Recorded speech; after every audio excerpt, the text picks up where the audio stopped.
Welcome to Babbling Buffoons. All babbling, all buffoonery. I'm Alex. I'm Jack, and today, man, I'm glad to have you down here. But we're gonna talk taxes. I think this is gonna hit everybody. I hate taxes. What's crazy is, man, if you think about it, this country started on a simple tax on tea. Mm-hmm. It's Literally like tea. Nothing else. Not gunpowder. Not guns. Not food. Tea. yeah, absolutely insane, man. But I don't know. I mean, think about it. Well, 1773 is when we had the Boston Tea Party, and it was literally just us throwing tea Into the harbor because we didn't want to pay the tax on it. Yeah, and I think it was like a 2% tax or something like that. It's like 2 or 3%. Nothing that sounds serious, and that 2% tax starts a revolution war. Well, I mean, more than that started it because we wanted our independence from Britain. But that was a big factor. Was we were tired of taxation without representation. Yeah. That's exactly what it was. Mm-hmm. You're not going to tax us if we don't have a representative from the colonies to be able to talk and negotiate and stuff. Exactly, because they were under rule by a king. That was across the ocean. Yeah. I mean, now don't get me wrong, it's Great Britain did a good job in other areas of Asia and stuff like that by, ruling them, but here it wasn't happening. No, we got too busy thinking freely. It was definitely us thinking freely and getting our feelings hurt because we got to pay tax. And what's crazy is people traded the tax and a ruler from across the country, or the world, for a leader here in the country, and eventually taxation on everything. Now, before taxation, this country lived off a tariff system. Yep. Which was probably the best thing we could have done for the time being. I will say, though, I think it was the best thing ever. And I still think that with what tariffs are going on now could lead to better. Oh, definitely. Now, what people don't want to realize is that tariffs, they drive away imports. And they want everything made here locally. So we're supporting American businesses. We're buying American made. We're not buying this cheap crap you're buying from other countries that your kid may open up on Christmas, and within a month later, it's literally broken to pieces. Yeah. Yep. Because they just make everything as cheap as they can and whatnot because they just want to focus all on profits. They don't care about. Oh, and that's not it. That's not everything. And people want to sit there and say, "Oh, we're poor countries. We're terrible." Before the tariffs that Trump put in, we were being taxed on them selling stuff here. The United States had to pay them to bring their stuff here to sell. See, I didn't know that part. Yeah, China's a big importer of a lot of things that we have in this country, if not almost 90% of everything. Somewhere right on there. It's a crazy statistic. But yeah, we pay China to bring their stuff here to sell to us. That seems redundant. Yeah, we pay countries to sell stuff to the consumers because it's cheaper for the United States and other countries to outsource there to sell here versus bringing jobs here. Oh, and guess what's going to get expensive? No, it doesn't. It evens out. For one, if you think about it, Trump wants to eliminate income tax. That would be so great. Right? He wants to go to a full tariff system like we used to run. And honestly, until 1913, we ran off tariffs. Yep. And we were actually in the positive at a certain point in time when our actual economy running off of tariffs before the Federal Reserve Act came into play and we started having... All the Federal Reserve Act was, in my opinion, was let's get more money from our people. Oh, yeah. They can't live this lifestyle. We have to take their money to make them live at a standard that we want them to live. Well, also, I believe it was a setup ploy and whatnot, too, because if you think about it, back in the time before the act came in, people weren't struggling. There wasn't really the struggle. Everybody had access to be able to get everything. People could live comfortably. You still had your class system, but it wasn't as bad as what it was. Now, since that Reserve Act kicked in, now you've got poverty class, you've got low class, middle class, like upper middle class, upper class, and whatnot. Since all that came into play, because now with people getting... rich don't get taxed because they know the loopholes. The bottom gets taxed the hardest because they don't know the loopholes and stuff. So, yeah, it caused a massive amount of fuckery. It does. And like I said, even though we had tariffs, we believe it or not, we still had taxes here in the United States. The main tax was on alcohol. Which is understandable because that was one of the biggest things people drank. Yeah. And was drinking until we got clean water. Honestly, if you think all the way back to the medieval time, what did they drink? Wine. Yeah, alcohol and stuff. Yeah. Mead, stuff like that, because water was contaminated. You couldn't drink water and live a healthy life. You had to find an actual like fresh river stream and whatnot to get fresh water, and then even then, most of that's located inland and whatnot, and you'd have to get lucky to find that, and then hope that it was clean. Yeah, exactly, and not make you sick. You'd have to boil it and everything like that, of course. But yeah, if you think about it, taxes changed the world. 1913, or was it 1913 or 1916? I think it was the Federal Reserve Act of 1913. It was 16th Amendment in the United States Constitution. That's what it was. Changed our world the way we see it now. You literally pay taxes. It's months of your income per year that goes to taxes, and you live off nothing. You can make, I think the ballpark figure if I came up with was $60,000 a year. If you brought home $60,000 a year in the United States, which I think is about average, $60,000 to $80,000 a year is about average for everybody. I think you only live on $36,000 to $40,000 of that a year. I think that's a little high average for most people because with what I make and doing the math, I bring home. Yeah, I mean, well, you got to think. This is an average across the United States. So you got the high class, you got the low class, you got the middle class. I mean, I'm not going to disclose what I make per year. Yeah. I will tell you that. But I do live off what I have, and I don't have extra. If I do have extra, I got to put it away to buy it. I bought a bow 2 years ago that I had saved for 10 years. 10 years. I saved 10 years of my money for my boat. Could I went out and bought it with a credit card? Yeah. Yeah, but you don't. I'm not going to pay that interest. Yeah. I already had a bow that lasts for 13 years. And that's the other part that sucks with taxes is interest with taxes. Yes. So if you owe the government, yeah, instead of just paying them back, you owe now taxes or interest on that tax money you owe them. And that's how they keep people in that never-ending loop. Yeah. Now the great thing is you also can pay it out of your next year's taxes. Well, you got that, and then you can also like do other things and stuff like that. But to me, in my opinion, I think that's dumb. To where like say like after the end of the year, say if I didn't pay the government enough money in taxes, and they come back and they tell me, "Hey, you still owe us $300 in taxes." Okay, well if you want the $300, don't put an interest rate on it to where it's like, well, we're going to make it 5% interest. You know, just lowballing it because I know they probably never do no 5%. But they'd be like, well, we're going to put 5% on it every month and you can't fully pay off that $300. But we'll set you up with a payment plan to make sure you can pay this. Like, well, then you're going to keep me in a never-ending loop. Yeah. Because if you're going to keep interest on it but set me up on a payment plan, it's like it's never going to get paid off. Ever. Right. And whatnot. And then it's just a never-ending. And I know some people think about how much comes out of their check. Some people just live paycheck to paycheck. They don't look at their bank account. As long as I got the money to afford what I have, this is good. Yeah. I live my life that way. I don't live my life. I'm saying people live their life that way. But you think your paychecks are taxed before you get it. Your food is taxed. Your clothing is taxed. Even the gas you put in the car is taxed. Gas has a 40% tax rate, I believe, on it. Because it's state and federal taxes. You got to pay taxes on that for state and federal. That's insane. Right? And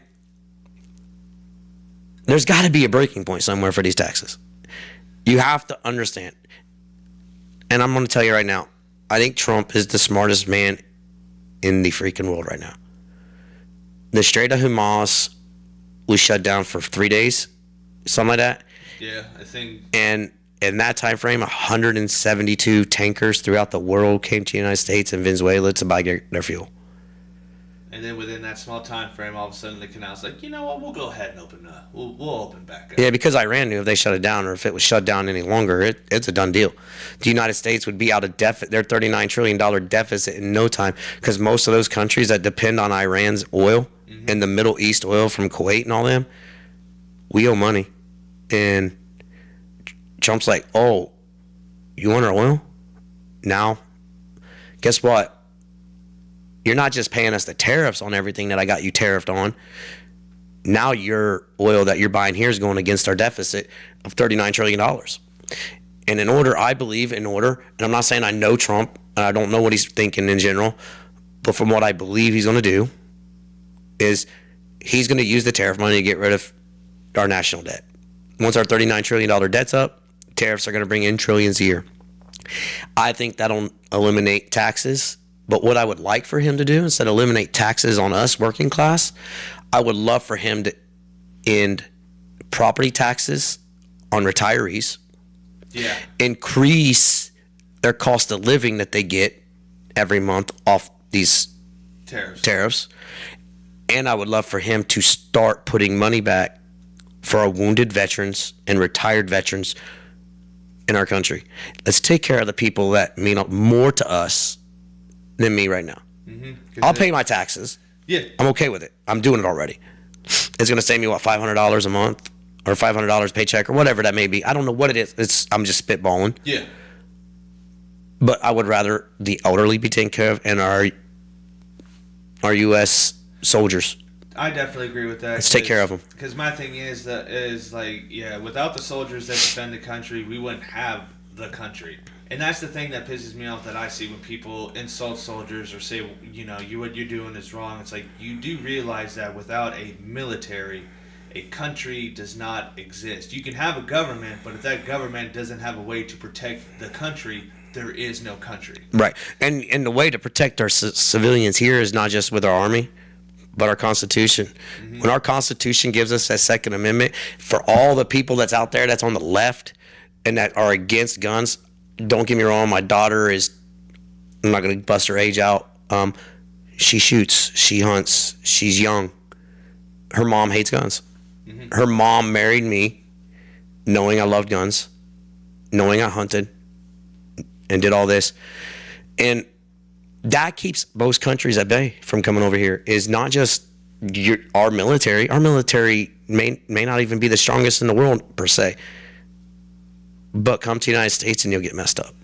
So if you think you're being tariffed improperly, get over it, because you've got over on all American citizens for so long. Yep.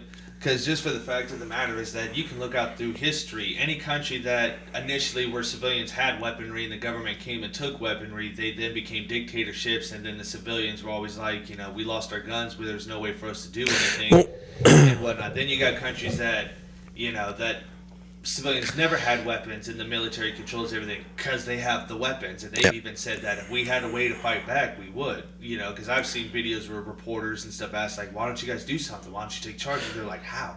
They're like, they have the guns. We don't. What can we do? Germany is a prime example of that. They've taken away their guns years and years and years and years ago. I met 3 Germans when they came over here to help a company start up. They told me the horror stories.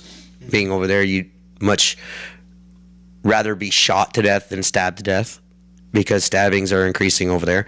And now if you look at it, Germany can't even put a solid military together because kids aren't growing up shooting guns.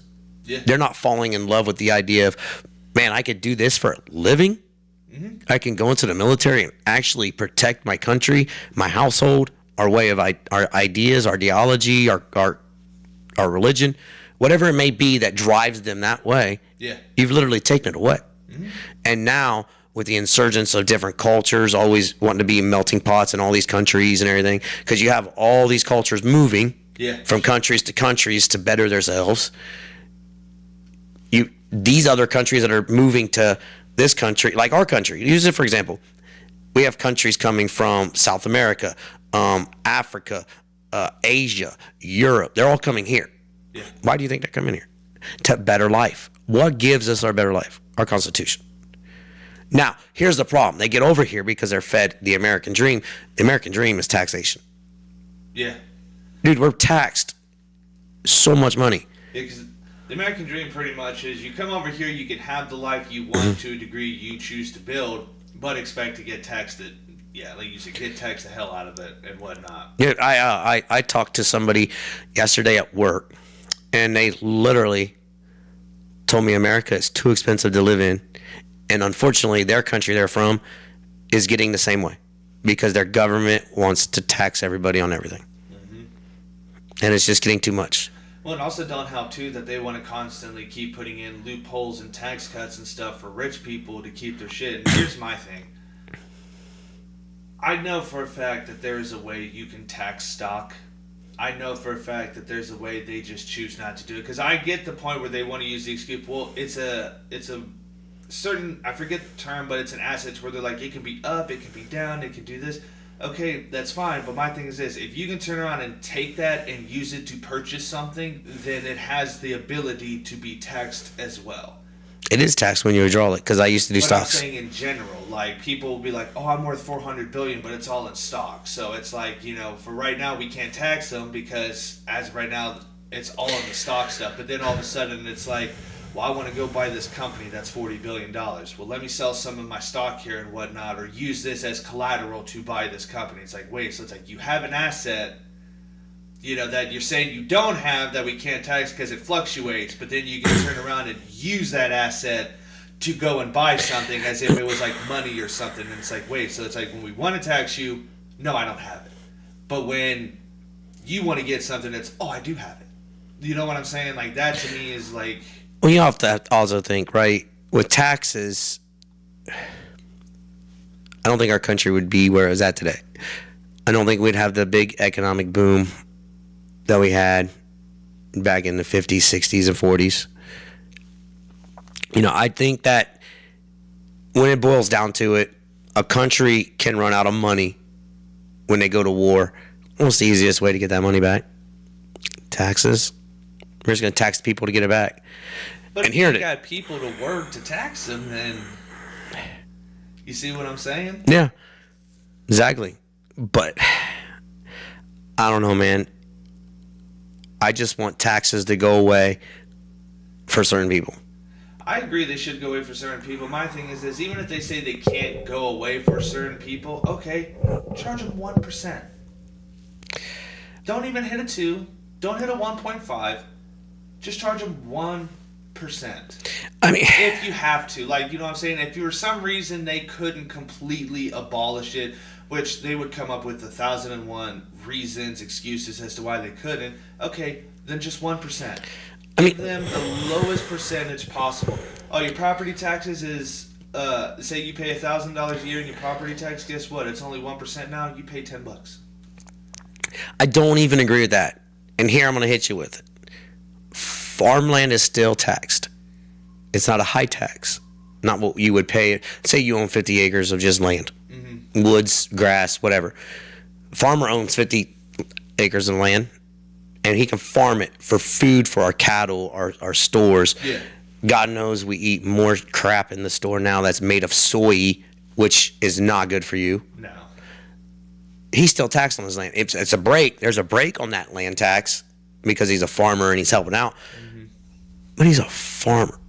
I think differently, I guess, because farmland should never be taxed. It's for the benefit of the country, not the farmer, because the farmer works his or her butt off. Property. You should never be taxed property. I seen something online not too long ago. A guy was talking about it. How are you going to tax an apple? An apple grows on a tree. I can walk to that tree and grab it and eat it. How are you going to tell me it's taxable or it's got value? That apple was growing there before you came to this country, mm-hmm. and now you're going to tell me you own that apple?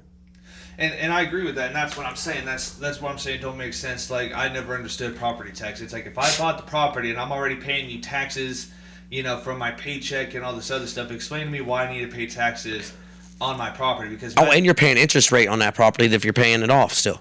And see, that to me is even crazier, because, like, my thing is this, like, because it's like, if I'm paying property tax, then I should have the ability to do what I want on the land. So if I start digging underneath and all of a sudden I hit a gas main and you want to be like, well, you're responsible. No, if I'm paying taxes on the land, then that means it's my land. I can do what I want on it. So therefore, your gas main was on my land, because technically, as far as I know, I own the land acrossways and whatever's underneath it. So if that main's underneath, like, because that's the other thing I also would want to argue is, yes, there's a property line that it shows you the extension of how far out your line and stuff goes, but is there actually something that tells you how far down you actually if people come onto your land to put, let's just say it's an oil line through there. They pay you for that. They pay you well to put their But oil I'm line saying, through. like, what about the stuff that's already there? Now, I'm not like sure. The gas lines and stuff, because they always tell you, before you start digging, call and whatnot and stuff like that. It's like, okay, well, if I own the property and the gas and say they don't own that, then why are they not paying me to have those lines running through? And they might have paid the other people prior to that. Who knows? But that's what I'm saying. Like, technically, like, we have line permits that shows us how far out, our property line goes, but what is there actually to tell us how far down we're allowed to go? So, right. I just think that, I know we got off subject a little bit, but tariffs, I know you've told me before, I believe it's going to be a great thing like you're saying. Oh, yeah.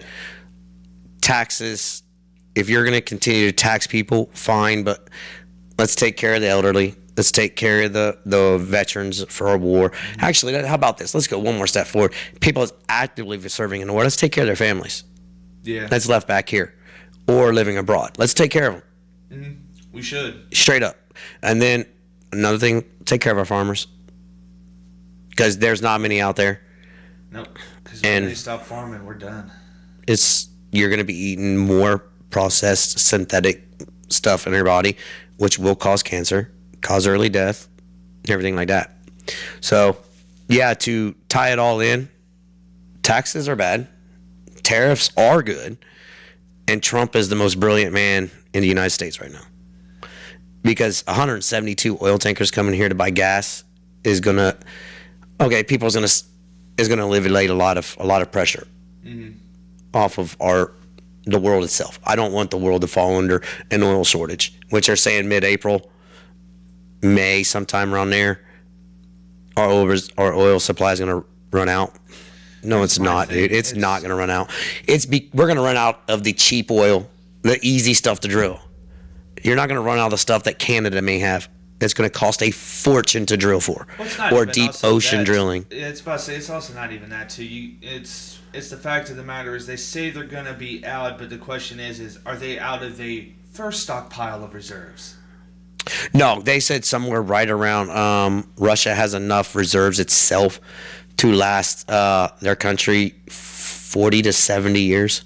But no, that's what I'm saying. Like when they say by mid-April the oil will be out. What I'm talking about, like, are you talking like the first massive amount of oil you stored up for the world to use? Like, is that going to be the one? Yeah, I'm not sure. I didn't look into that. Yeah, saying? Because it's like, my thing is this: with how long we've been pumping oil out of the ground and how much we continue to still keep finding and pumping oil out of the ground and whatnot, there's no way that by the end of this month or going into next month. Right, no, it's not. It's a scare tactic, man. Yeah, like, we're not going to run out. And then with the amount of reserves that other countries got and stuff like that, yeah, technically, there could be the small possibility that we might finally drill up the last drop of oil out of the ground that we can get. Yes, that will happen one day, but I can't see it in the near future. It's not going to happen in the near future. But yeah, guys, taxes. What do you think? Are you supporting the tariff idea, the tax idea, or what I brought up, the kind of 50-50 where working class taxed maybe, but not so much, and then the elderly, the veterans, and the farmers not being taxed at all? And honestly, do you guys believe that our government should listen to us and get rid of all taxes on property once it's paid off and we're retired? I just think in general property taxes should just be eliminated, period. Okay. Even when you're paying for your property and still paying off on it, there shouldn't be a tax on it. Right. I mean, you're already charging me, say, $10,000 for this land. Why am I paying more for it? Right. So let us know what you guys think. You heard what we had to say. Definitely look up taxes and tariffs and look up the difference. You'd be surprised. Some people think they're a little bit the same, but they're not. So, but this has been Babbling Buffoons. All babbling, all buffoonery.